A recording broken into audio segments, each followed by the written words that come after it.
Da-dum, da-da-dum, da-da-dum, da-da-da-da-da-dum, da-da-da-da-da-dum. What does that even mean, Bowers Game Corner? Ahoy there, YouTube! I'm back again today for another game review. Today we're excited to check out Exploding Kittens from three random dudes, one of which created the oatmeal. This is for 2 to 5 players, ages 7 plus. It'll take about 15 minutes to play. It says it takes 2 minutes to learn. Wowza! Exploding Kittens, you are going to be trying to, well, defuse exploding kittens and not get blown up by exploding kittens. A very tongue-in-cheek take-that-S game. As many of you know, this is the most popular game ever on Kickstarter. What? That's nice and good, but let's check out.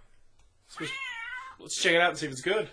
Alright, then we're going to take a look at what you're going to get inside of Exploding Kittens. First and foremost, we get our handy-dandy rule booklet. It's one large page, double-sided, full color, full of pictures, illustrations, examples.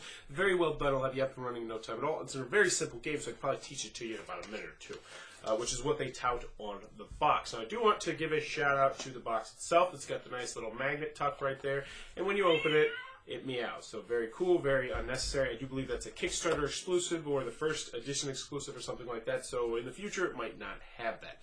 So in Exploding Kittens, what are you trying to do? Well, you're going to be trying to avoid exploding kittens. It's as simple as that. That's all you have to do. And when you come up with an Exploding Kittens, you are going to have to play a diffuse card on that said Exploding Kittens. If you cannot play a diffuse card out of your hand on the Exploding Kitten, then you are eliminated from the game, and then there is one less person in the game.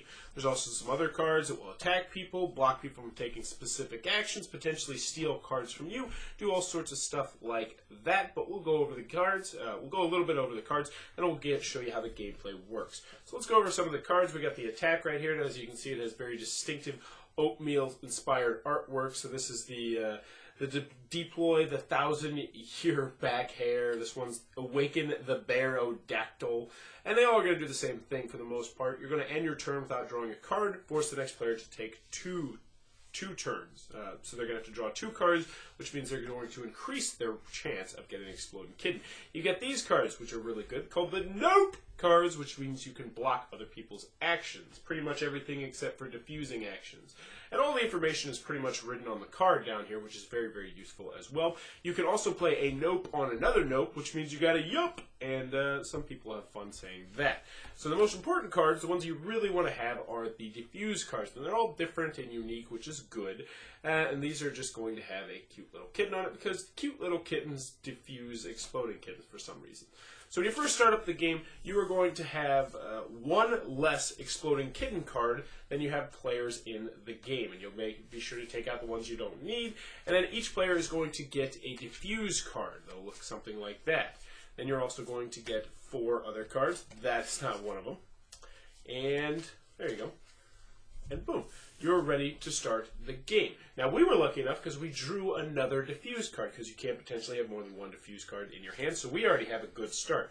We have a Taco Cat card, and some cards are going to have nothing on them. So this is a Taco Cat. What does this mean? Well, this means if you get another Taco Cat in your hand and you do an action that just turning those in on your turn, you will be able to randomly draw another card from another player, which means you might potentially draw their diffuse card, which is great. We also have a favor card right here. One favor must give you a card of their choice. That's a great one. And then a Nope card along with 2 diffuses. So this is a great hand we have right here. So on your turn, what are you going to do? It's very simple. All you're going to do is you're going to take an action if you would like to take an action. And then you are going to draw a card. And that is going to symbolize the end of your turn. So let's just say I'm going to draw this card right here, and I did not get an exploding kitten, which means my turn would then be up. Then the next player would go, and they would draw a card, and they're hoping that it's not an exploding kitten, so they would draw this attack card. And then the next player would go, and they would have to have an exploding kitten, which means they would have to then play their defuse card into the discard pile, and then they can put this card back into this pile wherever they want to put it. So they can put it right on the top, they can put it in the middle, they can set it up so it's going to attack the player 2 spots to the left or something like that. So for this example, we'll just say they're going to play it right on the top. So now it's come back to our turn, and we know that it's on the top, so that's no good. So which means we can't use this See the Future card, privately view the top 3 cards of the deck. We can do that, but it's not really going to help because we already know that there is that is happening. So what we might do is there's nothing really we can do. So in this instance, we would just pick up the card, and we would take it and we would defuse it, and bada boom, we would put it back on top of the deck, or we put it wherever we want. We'll just say we'll put it 2 down so we can attack that guy once again, kind of stick it to him. But there's other cards that will do different things. You have to see the future card. There's cards that will skip your turn, which is really useful, especially if you know that an Exploding Kitten is coming up. Here's a skip, so this one will let you commander a bunny raptor, which means you just end your turn. There's the attack card we talked about earlier, which means that at the end they're going to have to draw 2 cards as opposed to just 1, which means they're going to double their odds of getting the Exploding Kitten. But anywho, you're going to continue to play until there's only 1 person remaining, and the last person remaining is going to be the winner of Exploding Kittens. That, in a nutshell, is how the game is played.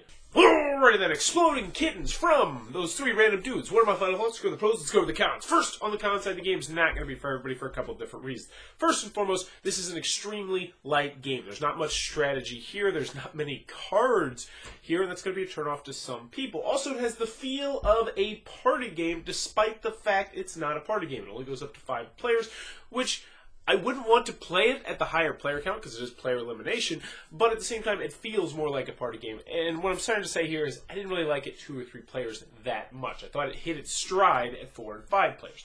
Also, this is player elimination, so if you just happen to draw, 2 Exploding Kittens on your first 2 turns and you don't have the cards to get rid of them, then you're out early and you're going to have to wait the next 5, 10, 15 minutes until the game is over. I know some people really hate player elimination. Also, if you don't like the sense of humor in the game, this game is not worth checking out at all. Complete no-no. There's way better games that are about this complexity, about this level. So if you don't like the oatmeal, if you don't think that the oatmeal is funny, or the fact that this Exploding Kittens is funny, then you're going to want to steer clear of this.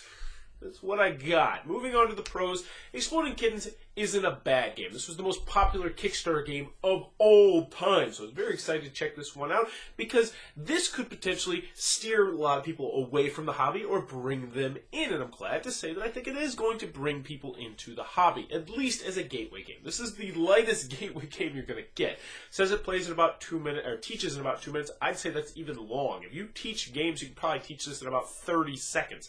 That's how simple the game is. Maybe a minute. Maybe I'm over-exaggerating here. So what else I like about the game? I like the artwork. I like the humor. Nice packaging, even though it's way overdone. I mean, like, you look at this box and you're like, oh yeah, what's this, a couple hundred cards? No, this is like 50-something cards. Now, granted, I'm sure they have extra room here for the Not Suitable for Work expansion. I wouldn't be surprised if they bring another expansion in the future, which I think is a great idea, because I think if they add more cards to this game, it will get, yes, a little bit more complex, but I think it will add to the replay value of the game, which is a good thing, because right now, once you get through the cards, and there's this beard and cats and explosions and all that sort of stuff, the game is going to fall a little flat, I do think. But for non-gamers, or if you're playing with people who are non-gamers, or people who really like the oatmeal, Exploding Kittens isn't half bad. So I actually think it is a good thing for a hobby. It's a good thing for the hobby, because I think people are going to play this and be like, hey, that was pretty fun. I kind of like that. That was unlike anything else I've played. Maybe I'll check out another one of these games at Target. Maybe they'll grab Ticket to Ride or King of Tokyo or something like that. Who knows? Maybe they'll grab Munchkin. Probably going to be the next step up. But anywho, Exploding Kittens is not a half-bad game. Is it fantastic? Is it setting the world on fire? No, I don't think it's going to set the board game community on fire, but as an introductory gateway game, or for a game that doesn't play with people who don't like to play games normally, Exploding Kittens isn't too bad. So that's Exploding Kittens from those 3 random dudes. They didn't decide to make a game company name for some bizarre reason. Yeah, it's okay. If you enjoyed this video, please be sure to click on the subscribe button down below, or in the comments below. Let me know, what is your thought on Exploding Kittens? Not the game itself, because I think we can all agree that the game it's okay. It's nothing spectacular. But what are your thoughts on its popularity? Do you think its massive amount of popularity is going to be a good thing for board games, a bad thing for board games in general, or just not a big deal at all? So let me know in the comments below, and as always, thanks for your time, YouTube.